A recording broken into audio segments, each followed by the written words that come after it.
Salut chers élèves, on continue nos leçons en génétique. La leçon d'aujourd'hui traite sur les arbres généalogiques. Voici notre résultat d'apprentissage. On va apprendre comment interpréter ou lire les arbres généalogiques et on va apprendre à comment tracer nos propres arbres généalogiques. Alors, voici un exemple d'un arbre généalogique. Ça, c'est l'arbre de la reine Victoria. Biologie, on aimerait ajouter des symboles et des détails afin de comprendre qu'est-ce qui se passe dans cet arbre généalogique. Alors, dans les prochaines diapositives, on va apprendre sur les symboles des arbres généalogiques et comment les tracer. Alors, comme vous pouvez voir ici, ça, c'est les différents symboles qu'on utilise et c'est comme ça qu'on identifie les différents générations. On représente toujours les hommes par un carré, les femmes par un cercle.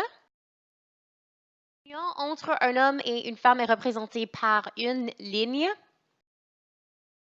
La ligne est doublée si l'union est entre des personnes reliées, comme des cousins. N'oubliez pas que dans le temps, ça, c'était quelque chose de très normal. Maintenant, afin de représenter les descendants, on trace une ligne qui part de la ligne d'union entre un homme et une femme. C'est les trois symboles que vous voyez ici, sont les enfants de ce couple.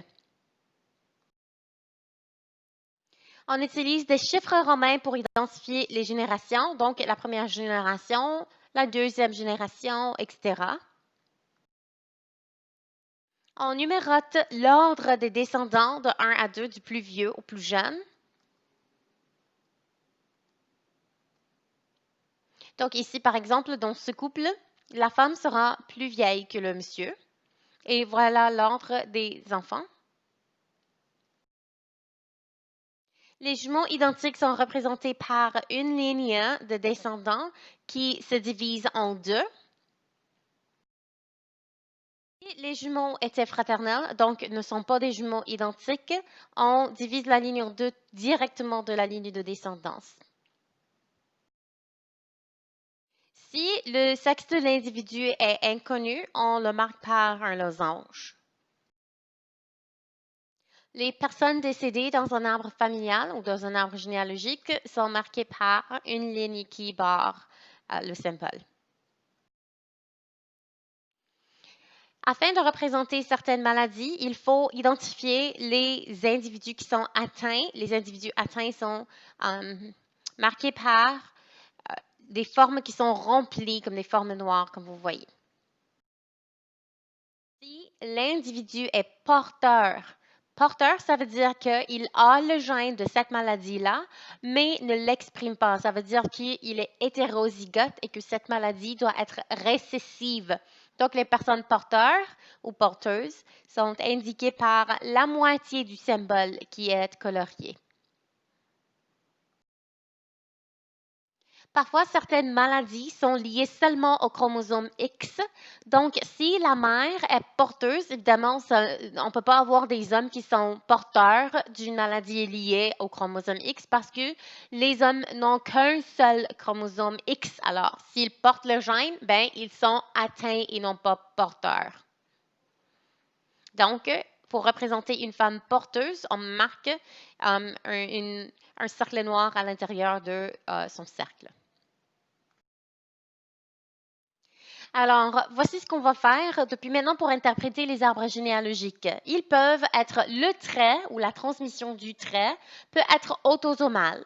Et on peut le reconnaître facilement s'il y a un nombre égal d'hommes et de femmes qui sont affligés. Affligés, ça veut dire qu'ils sont atteints de cette maladie. Si le trait est seulement lié à X, ben, on va voir qu'un des deux sexes, les hommes ou les femmes, sont affligés plus que l'autre. N'oubliez pas que le terme autosomal, en passant, veut dire que ça affecte toutes les cellules, mais n'est pas lié au chromosome X, c'est lié aux autres chromosomes qui sont communs entre les hommes et les femmes. Donc, si le trait est autosomal dominant, on va voir dans l'arbre généalogique qu'il ne saute pas de génération, qu'il est présent à toutes les générations. Et évidemment, il n'y a pas de porteur parce que si ils ont l'allèle, ils vont l'exprimer étant donné que c'est dominant. Par contre, si le trait est autosomal récessif, on va voir qu'il va sauter des générations, que les hommes et les femmes peuvent aussi être des porteurs. Donc, il y aura certains porteurs dans l'arbre généalogique. Si le trait est lié à X et il est dominant, il n'y aura pas de porteur. Ceux et celles qui portent l'allèle vont l'exprimer. Il y aura plus de femmes qui sont affligées que des hommes. Et s'il est récessif, seulement les femmes peuvent être porteuses. Il y aura plus d'hommes qui sont affligés que les femmes, et les femmes affligées doivent avoir un père atteint et une mère porteuse. Donc, voilà comment un arbre généalogique qui aura plus d'hommes affligés que des femmes. Évidemment, c'est possible d'avoir aussi des femmes qui sont affligées, mais il y aura beaucoup plus d'hommes affligés que des femmes. Ça, c'est votre premier indice que c'est lié au X. Maintenant, s'il y a un montant égal d'hommes et de femmes affligés, c'est très probable que cette maladie-là soit autosomale et non pas liée à X. Autosomale dominante, on voit que ça ne skip pas ou ça ne saute pas de génération, que ce trait-là est présent dans toutes les générations.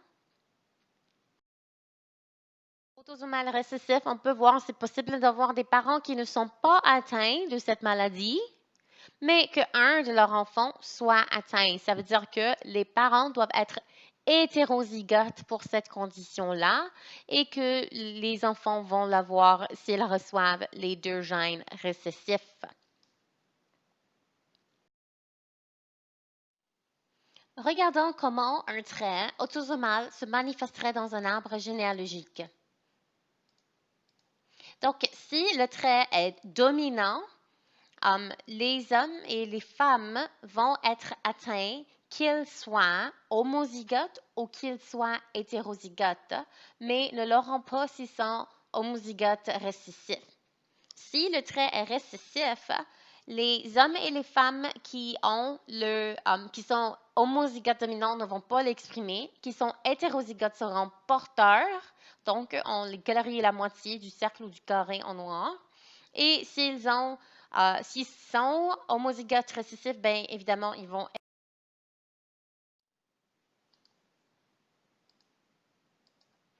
Regardons ensemble comment les individus sauront si le trait en question était lié à X et qu'il était dominant. Si les femmes sont atteintes, elles peuvent être homozygotes dominantes ou hétérozygotes. Les hommes atteints, étant donné qu'ils ont seulement un allèle X, ils vont avoir l'allèle dominant. Les hommes qui ne sont pas atteints vont avoir l'allèle récessif et les femmes qui ne sont pas atteintes vont être homozygotes récessives. Si le trait était récessif et toujours lié à X, les hommes et les femmes qui ne sont pas atteints vont avoir les allèles qui sont dominants. Donc, la femme sera homozygote dominante, puis le monsieur portera le X avec l'allèle dominant.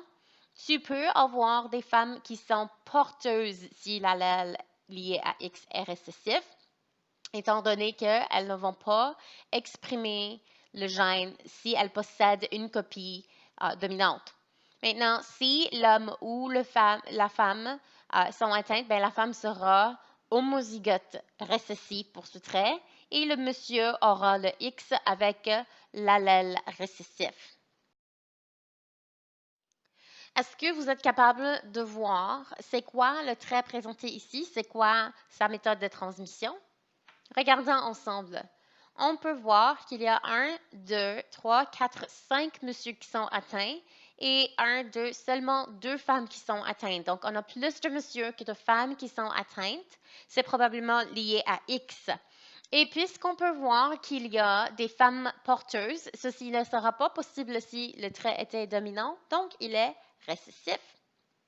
Donc, ce trait est lié à X et il est récessif. Maintenant, cet exemple ensemble. Alors, si on compte, on peut voir qu'il y a 1, 2, 3, 4, 5, 6 femmes qui sont atteintes. 1, 2, 3, 4, 5, 6 messieurs qui sont atteints. Donc, la quantité de femmes et d'hommes qui sont atteints, c'est égal. Ça veut dire que ce trait n'est pas lié à X et il est autosomal. Donc, s'il est autosomal, maintenant, on va regarder s'il est dominant ou récessif. Et est-ce qu'on se demande si le trait peut sauter une génération ou est-ce qu'il apparaît dans toutes les générations?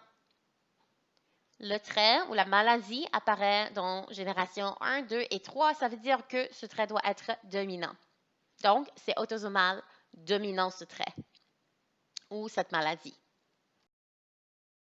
On regarde un autre exemple. Je vous laisse 10 secondes pour penser.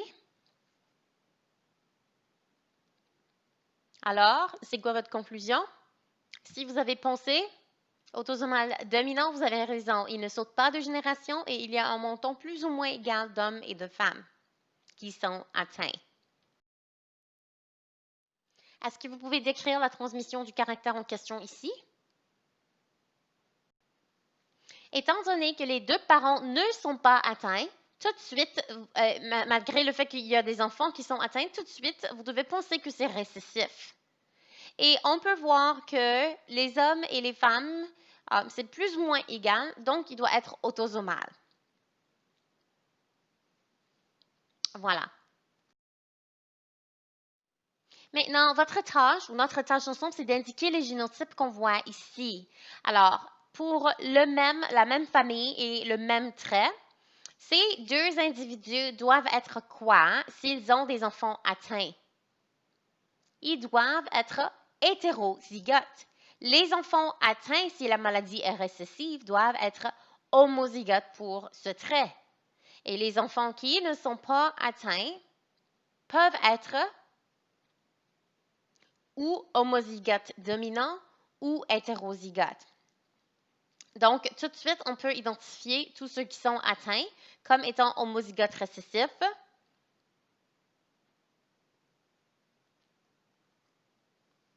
Les parents doivent être hétérozygotes, comme on a indiqué. Maintenant, si les enfants de ces progénitures sont atteints, certains sont atteints et certains ne le sont pas, ça veut dire que les époux, donc le monsieur que cette femme a marié ou la femme que ce monsieur a marié doivent être hétérozygotes pour que le trait soit capable de passer aux enfants.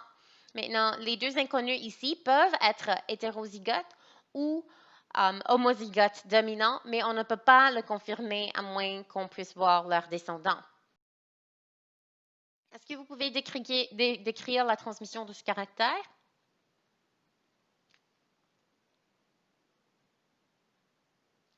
C'est lié à X et c'est dominant. On peut voir qu'il y a beaucoup plus de femmes qui sont atteintes que les hommes et que les femmes qui sont atteintes ont forcément un père qui est atteint. Alors, pour cette même famille-là, on va indiquer les génotypes. Donc, si on a déterminé que c'est dominant et que les femmes qui sont atteintes, cette femme qui est atteinte a des enfants qui ne sont pas atteints, donc elle doit être hétérozygote. Mais cette femme atteinte, tous ses enfants sont atteints, elle est probablement homozygote, spécialement qu'elle a marié un monsieur qui est atteint. Alors, ceux qui ne sont pas atteints tout de suite, c'est facile à identifier des hommes. Ils ont l'allèle récessif et ils ont l'autre chromosome Y.